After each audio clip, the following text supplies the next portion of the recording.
몰래 쓱 빼시는 거는 그냥 횡령으로 봅니다. 아버지가 새 차를 구매하시고 기존에 타시던 중고차를 안녕하세요. 동네 세무사 엄수진, 새롭게 MC로 인사드리게 된 김성호입니다. 반갑습니다. 반가워요. 네. 안녕하세요. 동네 세무사 엄수진입니다. 오늘도 여러분께 꼭 필요한 세금 정보를 쉽고 유익하게 전달해 드리기 위해 왔습니다. 피할 수 없는 세금, 우리가 잘 준비해서 잘 맞이해 보려고 저희가 또 이런 자리를 만들지 않았겠습니까? 자, 그래서 저희가 이런 이야기 서로 오갈 수 있는 하나의 소통 창구죠. 본격적으로 이야기하시기 전에 저희가 좋은 소식 먼저 전달 드리도록 하겠는데요. 저희가 드디어 네이버 카페가 생겼다고 합니다. 너무 좋아요. 공짜죠? 당연히 공짜죠. 네. 자, 이 카페에서는 평소에 궁금하셨던 세무 관련 질문들을 쉽게 이해하실 수 있도록 정리해 드릴 거예요. 자, 그리고 더 나아가서 여러분들의 지갑이 더 든든하고 더 탄탄하게 지켜줄 수 있도록 실질적인 정보, 꿀팁들도 함께 나눌 예정입니다. 특히 여러분께서 궁금하신 사항, 굉장히 개인적인 이야기잖아요. 저희가 맞춤으로 답변 드릴 겁니다. 많은 참여, 많은 관심 부탁드리도록 할게요. 지난번에 저희가 영상 중에 증여세 관련된 영상 만들었었죠. 자, 만약 아버지께서 이 새 차를 구매하셨어요. 그렇다면은 기존에 타시던 차가 이제 중고차로 나오게 될 거 아닙니까? 제가 좀 저렴하게 좀 인수를 하고 싶어요. 그런데 제가 저렴하게 인수를 하면은 거기서 또 문제가 혹시 세금이 발생하지 않은지 여쭤보고 싶습니다. 이런 질문 진짜 많이 하시거든요. 아버지가 새 차를 구매하시고 기존에 타시던 중고차를 자녀에게 그 시세보다 너무 싸게 인수를 하시면 증여 문제가 생길 수 있어요. 가족 간 거래에서 발생하는 증여는 그 시가와 실제 거래 금액의 차이에 따라서 결정이 되거든요. 자녀가 중고차를 구매할 때 그 가격이 그 시세의 30% 또는 3억 원 중에 적은 금액을 초과해버리면, 즉 너무 싸게 판 경우에는 시세가 1,000만 원인 중고차를 500만 원에 팔았어요. 그러면 세법에서는 시세의 30%까지만 싸게 팔라고 했잖아요. 그러면은 700만 원에 팔아야 되는데 500만 원에 팔았어요. 그러면 이 200만 원을 공짜로 줬군요. 증여해 줬군요. 이렇게 해서 그 200만 원에 대해서 증여세를 부과할 수 있어요. 그런데 이제 걱정하지 않으셔도 되는 게 직계 존비속, 즉 부모와 자녀 간에는 10년간 5천만 원까지는 증여세가 면제된다고 했잖아요. 그래서 아버지가 자녀한테 중고차 싸게 판 거 외에 다른 돈 받은 거 없으시면은 증여세 문제는 없습니다. 5천만 원 이내니까요. 1,000만 원짜리 차를 700만 원에 파는 거는 괜찮다. 괜찮다. 500만 원으로 팔 경우에는 200만 원이라는 차액이 발생하니까 그거에 대한 증여세가 발생할 수 있다. 10년 동안 증여세를 한 게 5천만 원이 넘지 않았다. 네. 증여세가 발생하지 않을 수도 있는 요건도 있으니 역시나 정확하게 판단하고 싶으시면은 저희한테 또 여쭤봐 주시면은 저희가 성심성의껏 상담해 드리도록 하겠습니다. 이런 업무를 봤을 때 이 사무실에서 출근하는 게 아니라 집에서 보통 업무를 보게 되거든요. 근데 그 업무용 공간이 따로 있어요. 집 안에 업무용 공간, 사무실처럼 경비 처리를 할 수 있는지 궁금합니다. 그 업무를 자택에서 보시는 분들도 많아요. 왜냐하면 업종 자체가 자택에서 충분히 사업을 할 수 있는 업종이 많거든요. 그 공간에 대한 일부 비용을 사업상 경비로 처리할 수 있어요. 그런데 이를 인정받기 위해서는 몇 가지 기준이 있어요. 업무 구분 공간이 명확해야 돼요. 예를 들어 원룸이에요. 원룸에서 숙식도 하시고 업무도 하신다. 이거 주장하면 세무서에서 인정 안 해줘요. 업무와 생활 공간이 확실하게 나눠져 있어야 돼요. 예를 들어 방 하나를 업무 전용으로 사용하신다면 이 공간이 업무에만 사용된다는 입증 자료, 사진을 좀 찍어주시면 좋아요. 업무상 장비, 업무상 사무용품 이런 게 배치된 사진 있잖아요. 그거 준비해 주시는 게 좋고, 전체 비용이 업무상 경비로 인정되는 건 아니고 비율에 따라 나눠야 돼요. 이 비율은 집 전체 면적 중에 업무 공간이 차지하는 비율인데요. 이 비율이 예를 들어 20%다. 그러면 집에서 발생된 비용 있죠. 월세, 수도세, 전기세 이런 비용 전체에서 20%만 사업상 경비로 인정받을 수 있어요. 그리고 세 번째는 관련 증빙을 잘 준비를 해주셔야 됩니다. 해당 공간의 전기세나 유지비 등이 업무용으로 사용되고 있다. 이런 증빙을 잘 준비해 두시면 좋습니다.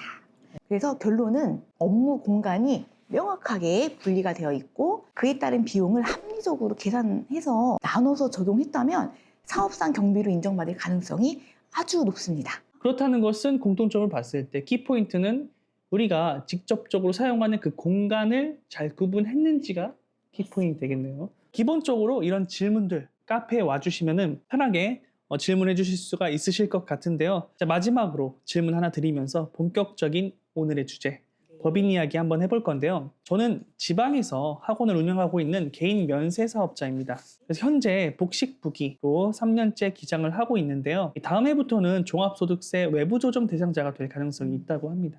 자, 그래서 외부조정 대상자가 되더라도 스스로 세무 처리를 이어나가고 싶은데요. 이 몇 가지 궁금한 점이 있어 질문을 드려요. 복식부기로 저희가 셀프 기장을 한 후에 재무상태표, 손익계산서, 합계 잔액 시산표를 세무사님께 전달드리면 이를 바탕으로 세무 조정이 가능한지 궁금하다고 합니다. 두 번째로는 면세사업자인 학원 운영에 특화된 세무조정 전용 프로그램이 세무사와 연계형으로 되어 있는지 아니면은 만약에 없다라고 하면은 세무조정을 위해서 그냥 전체적인 세무를 다 맡겨야 되는지 궁금하다고 하네요. 학원을 운영하시면서 이 복식부기로 세무 업무를 직접 처리하시고 계시군요. 너무 대단하십니다. 외부 조정 대상자가 되시더라도 셀프 기장을 유지하시고자 하는 점 충분히 이해합니다. 첫째, 복식부기로 직접 기장한 재무상태표, 손익계산서, 합계잔액 시산표 등을 세무사에게 제공하면 세무사는 이를 바탕으로 세무조정만 수행할 수 있습니다. 즉, 기장은 직접 하시고 세무조정은 세무사에게 맡기는 방식이 충분히 가능합니다. 다만 세무조정은 세법에 대한 전문 지식이 요구되기 때문에 세무사와 긴밀한 협조가 필요합니다. 학원과 같은 면세 사업자를 위한 전용 세무조정 프로그램이 모든 세무사 사무실에 비치된 건 아니에요.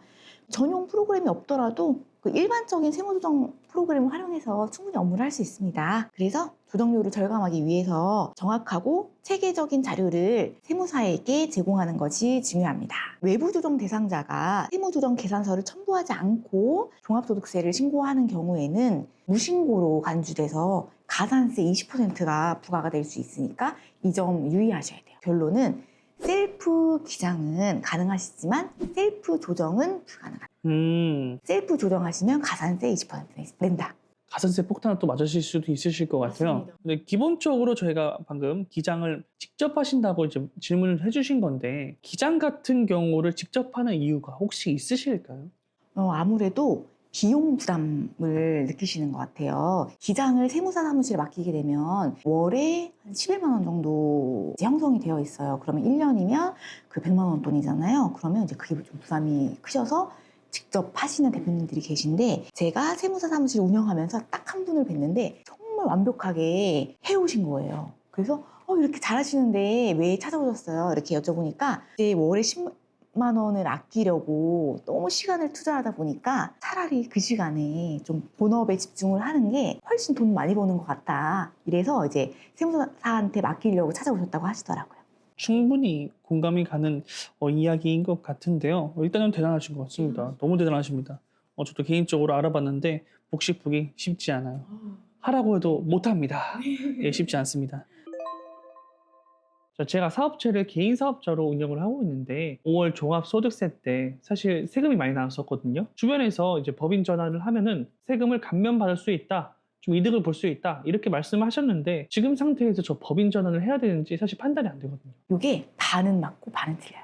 우선은 개인 사업자가 뭐고 법인 사업자가 뭔지 개념을 정확히 아셔야 돼요. 개인 사업자는 회사랑 나랑 한 몸이에요. 회사가 번 돈은 모두 내 거예요. 그런데 법인 사업자는 회사와 대표자인 나는 한 몸이 아니에요. 그냥 회사랑 나는 남남이에요. 회사가 번 돈은 내 거가 아니다. 기본적으로 회사가 내 돈이지. 제가 대표인데 일단 제가 힘들게 번 돈 왜 제 돈이 아닐까요? 진짜 저는 대표님 마음 이해해요. 이게 내가 힘들게 일해서 일군 회사니까 내 돈이잖아요. 경제적으로는 한 몸이 맞죠. 맞는데 법적으로는 남이에요. 이게 엄청 중요해요. 그래서 이런 개념이 없이 법인 전환을 하시면 정말 많은 문제가 생겨요. 어떤 문제가 있을 수 있을까요? 가장 큰 문제가 회사 돈은 내 돈이라고 했어요? 내 돈이 아니라고 했어요? 내 돈이 아니다? 회사 돈 대표님이 가지려면 세금 내고 써라. 세금 안 내고 쓰면 횡령이에요. 아니 내가 번 돈 내가 쓰는데 그게 어째서 횡령이 되는 거고? 개인 사업자일 때는 그 회사 돈이 내 돈이니까 뭐 내 맘대로 써도 아무런 문제가 없었어요. 근데 법인 사업자가 되는 순간 나는 회사에 고용된 직원일 뿐이에요. 직원이 회사 돈 막 갖다 쓰면 돼요? 안 되겠죠? 안 되죠. 그냥 막 갖다 쓰면 횡령인 거예요. 그런 느낌으로 회사 돈은 일단 내 돈은 아니고 일단은 그래 돈 받으려면은 월급으로 받아야 된다. 회사를 차려도 이 월급쟁이를 벗어나기가 참 쉽지가 않은데 그러면은 그게 뭐 월급으로 받으면 되지. 오케이. 뭐 그러면 한 1억 벌어요. 그럼 1억 월급 받으면 되는 거 아닌가? 월급으로 받는다는 얘기는 세금이랑 사대보험 내고 쓰라는 얘기인데 소득세율이라는 게 소득이 높아질수록 그 율 자체가 커져버려요. 그러면 월급을 적당히 빼면 아무런 문제가 없죠. 왜냐하면 세금이랑 사대보험도 적정하게 나오니까요. 그런데 월급을 많이 빼서 문제예요. 많이 빼면 어느 순간은 이 소득세랑 사대보험이 대표님 본인이 감당 못 될 정도로 나와버려요. 그러니까 이 대표님들 또 억울하신 거예요. 그러면은 그냥 월급으로는 조금만 처리하고 이제 몰래 빼시거든요. 너무나 완벽한 계획인데요? 근데 이제 몰래 쓱 빼시는 거는 그냥 횡령으로 봅니다. 충분히 이해된 것 같긴 한데 일단 좀 아쉬운 것 같습니다. 자, 그러면은 일단은 법인 전환 같은 경우는 세금 절세가 반은 맞고 반은 틀리다. 방금 이렇게 말씀해 주신 것 같은데 어떤 부분이 맞고 어떤 부분이 틀릴까요? 우선 개인이 내는 건 소득세, 법인이 내는 건 법인세라고 불러요. 이 소득세율은 최저 6%에서 최고 45%이고 법인세율은 최저 9%에서 최고 19%예요. 그러면 법인세율이 거의 반이죠. 예를 들어 이익이 1억이 났어요. 개인의 소득세율은 35% 적용이 되고 법인은 법인세율이 9%밖에 적용이 안 돼요. 어마무시하게 차이가 나는데요? 35%랑 9%면은 세율 이렇게 많이 차이 나면은 무조건 뭐 법인 전환하는 게 정답 아니겠습니까? 그게 반은 맞고 반은 틀리다고 한 말씀이 왜 그러냐면 우선 개인 사업자는 회사랑 대표님이랑 한 몸이잖아요. 그래서 회사랑 대표님이랑 번 돈에 대해서 소득세를 한 번만 내요. 그런데 법인은 회사랑 대표랑 남이라고 했잖아요. 그러면 법인이 번 돈은 법인세를 내고 대표가 번 돈은 소득세를 내요. 대부분 대표님들께서 법인은 법인세만 낸다 이렇게 알고 계시죠. 이 대표님의 소득세에 대한 고려를 안 하세요. 즉 개인 사업자일 때는 소득세만 내다가 법인 사업자가 됐을 때는 법인세만 내겠다. 이거 안 됩니다. 법인 사업자일 때는 법인세도 일부 내고 소득세도 일부 낸다. 이게 맞습니다. 법인세가 법인세만 내는 게 아니더라. 네. 소득세도 같이 내는 거더라. 맞습니다. 대표자의 소득에 대해서 소득세를 추가로 내셔야 되잖아요. 그래서 월급이 적정하면 소득세 많이 안 내는데 월급이 너무 높으면 소득세도 많이 올라요. 이익이 1억일 때 개인 사업자는 35%라고 했죠. 법인은 9%라고 했죠. 9%를 적용받으려고 법인 전환을 딱 했어요. 하고 대표님이 월에 1,000만 원씩 월급으로 인출을 하시면 1년에 이익이 1억이신 거죠. 그러면 또 35%가 적용되시는 거예요. 그러면 35%도 되고 9%도 내고 이렇게 해야 되는 걸까요? 이게 월급을 너무 많이 빼시면 법인 전환 효과가 없다. 그러면은 1,000만 원은 많다. 그러면 적정한 월급이 어떻게 될까요? 월에 500만 원 이하 정도가 적정합니다. 그러면은 이제 목돈 쓸 일이 좀 많은 대표님들도 분명히 계실 거란 말이에요. 네. 그런 분들은 대표적으로 이제 법인 전환을 하면 안 되는 분들이 될까요? 네, 맞아요. 저는 목돈을 사용하셔야 되는 대표님들은 법인 전환 신중하게 하시라고 알리는 편이에요. 주택 구입 예정이신 분들 목돈 필요하겠죠. 그리고 두 번째가 자녀가 이제 결혼시켜야 되면 또 목돈 필요하시잖아요. 그리고 세 번째는 피디님처럼 외벌이시거나 아니면 개인적으로 채무가 좀 있으셔서 월급 월 500만 원 이하로는 생활을 하실 수 없으신 대표님들은 법인 전환 하실 때 함부로 하시면 안 되세요. 저는 이렇게 말씀드립니다. 법인 전환을 권장하는 분들. 네. 이분들은 좀 약간 해줘야 되겠다. 있죠. 네. 매출이 10억 이상이고 월에 500만 원 이하로 급여 생활이 가능하신 대표님들에게는 무조건 법인 전환 하시라고 그렇게 말씀드립니다. 기본적으로 매출 10억이라고 말씀하셨는데 그 기준은 왜 그럴까요? 네. 이거는 부가세의 문제인데요. 일부 업종 중에 부가세에서 고객이 신용카드로 결제한 금액의 1.3%를 연 1,000만 원 한도로 부가세 감면해주는 그런 제도가 있어요. 이 제도는 매출이 10억 이하인 개인 사업자만 혜택을 주거든요.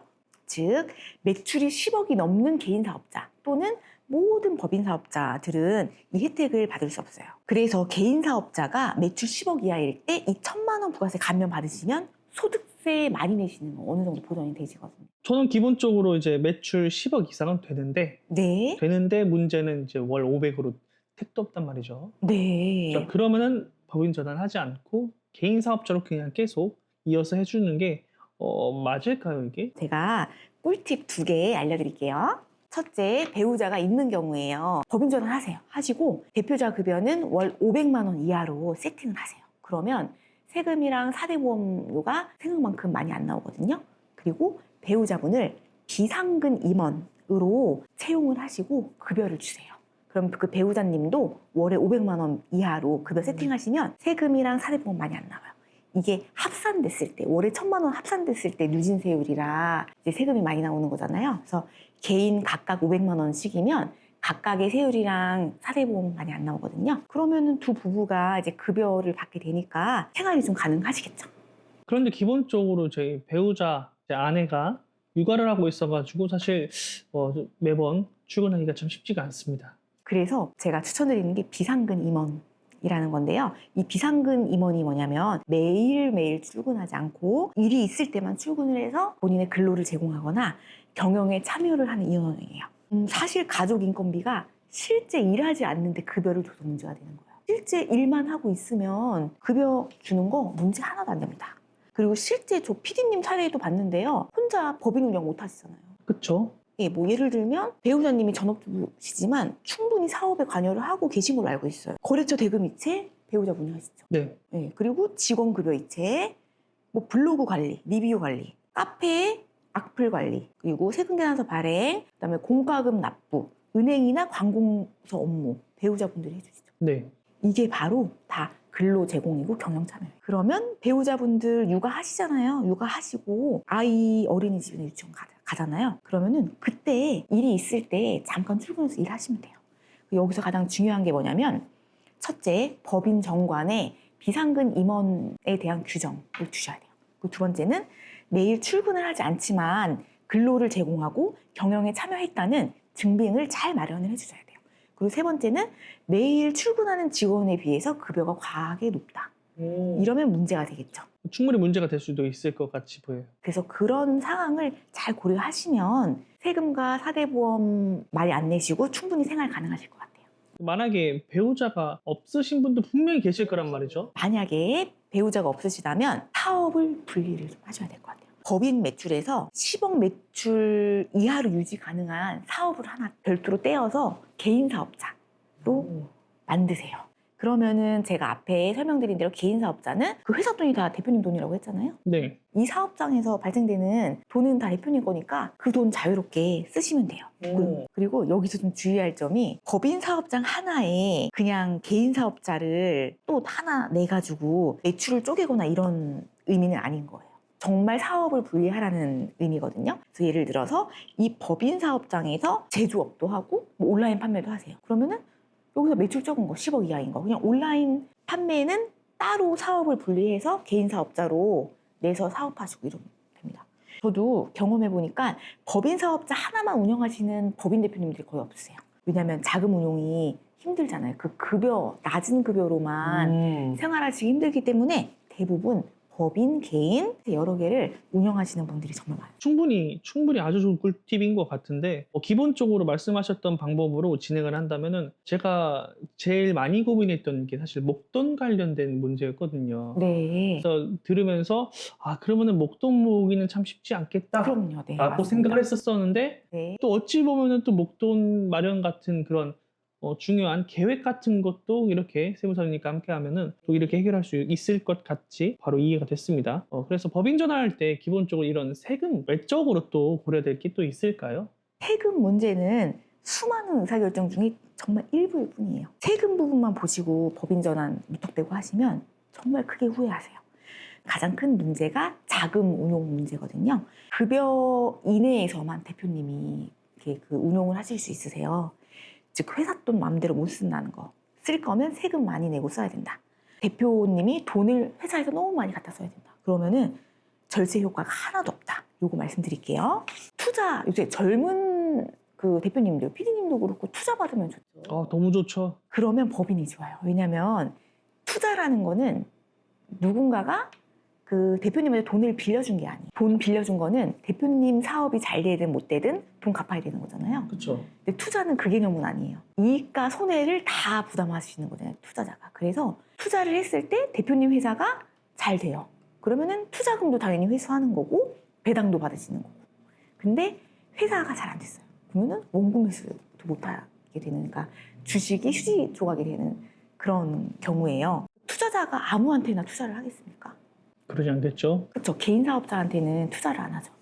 주식을 사서 이제 지분을 가져오는 식으로 투자를 하기 때문에 주식회사에 투자를 많이 해요. 이 주식회사는 법인이거든요. 그래서 대표님이 좀 자금이 좀 부족한데 돈 빌리는 게 아니라 투자 한번 받아보겠다. 이러면 무조건 법인으로 하시는 게 좋습니다. 근데 또 이제 말씀 들어보니까 떠오르는 기억이 있는데 그 관공서에서 이 영상 관련 업무를 할 때 개인 사업자가 아니라 법인을 들고 오세요 하는 그런 경우도 있었던 것 같아요. 그렇게 약간 사업적으로도 법인이 조금 더 신뢰성이 있는가 봅니다. 맞습니다.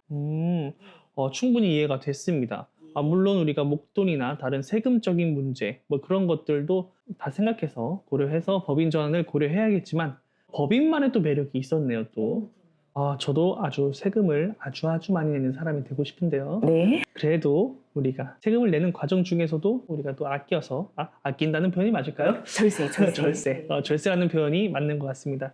절세를 해서 합리적으로 세금을 내는 사람으로 거듭나기 위해서 이야기의 끝은 또 아니기 때문에 알람 설정 구독해 주시고 카페도 놀러와 주셔서 질문해 주시면 저희가 성심성의껏 또 답변 드리도록 하겠습니다. 지금까지 동네세무사 엄수진이었습니다. 감사합니다. 감사합니다.